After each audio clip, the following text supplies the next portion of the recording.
What if the most talked about thing about the Insta360 Luna Ultra ends up having nothing to do with the camera itself? The specs have been making rounds for weeks, sure, but something quietly shifted in the conversation recently, and it has everything to do with how much you might pay for this thing depending on where you live. Early pricing figures floating around suggested a range of roughly $52.99 to $64.99 in Chinese currency, which when converted lands somewhere between $780 and $960. Most people initially brushed it off as overseas pricing being translated into RMB for context, but newer information is pointing in the opposite direction, that those numbers were never China's domestic price at all, and the gap between what Chinese buyers pay versus what US and EU buyers pay could end up being genuinely significant.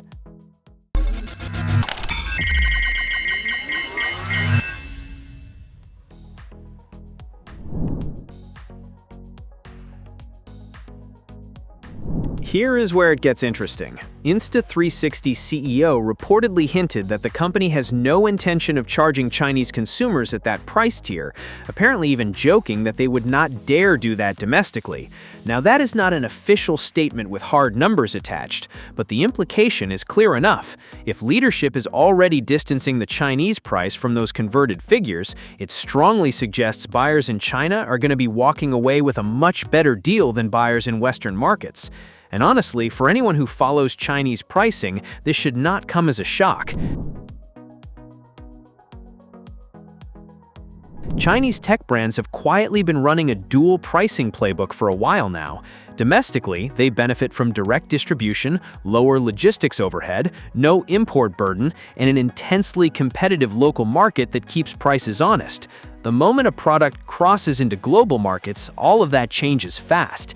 Import duties stack up. VAT in Europe alone can be a brutal add-on. You factor in regional certifications, retailer margins, localized warranty support, and suddenly the same device is in an entirely different price bracket.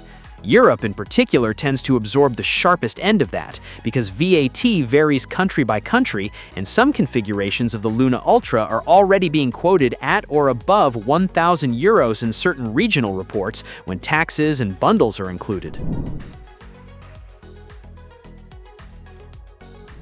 At 1,000 euros or close to it, the Luna Ultra is no longer being evaluated as a premium compact. It is being put in the same conversation as entry-level mirrorless cameras, capable used full-frame bodies, and other serious imaging tools. That is a completely different competitive landscape, and one where Insta360 has less room for error. To be fair, the Luna Ultra is not being positioned as just another action cam. Reports consistently point to a 1-inch class sensor, Leica branding involvement, a modular form factor, strong stabilization, and possibly 8K video capability. Insta360 is clearly swinging for flagship creator territory here, but the hardware has to actually justify being treated like a flagship once international taxes and markups are done with it. The Luna Ultra's hardware story is mostly landing well in early reports. People are not doubting what is inside the box. What people are starting to ask is whether paying potentially $200 to $300 more than a Chinese buyer for the exact same product is going to feel okay, and that is a legitimately fair concern. Perception matters enormously at this price tier. If Chinese consumers are picking this up for something closer to $600, international buyers are going to feel that delta, and some of them are going to walk away toward other options just on principle.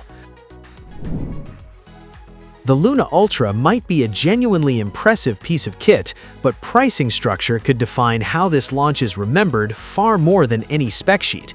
If you are in the US or EU, the number that actually lands in your region will decide everything.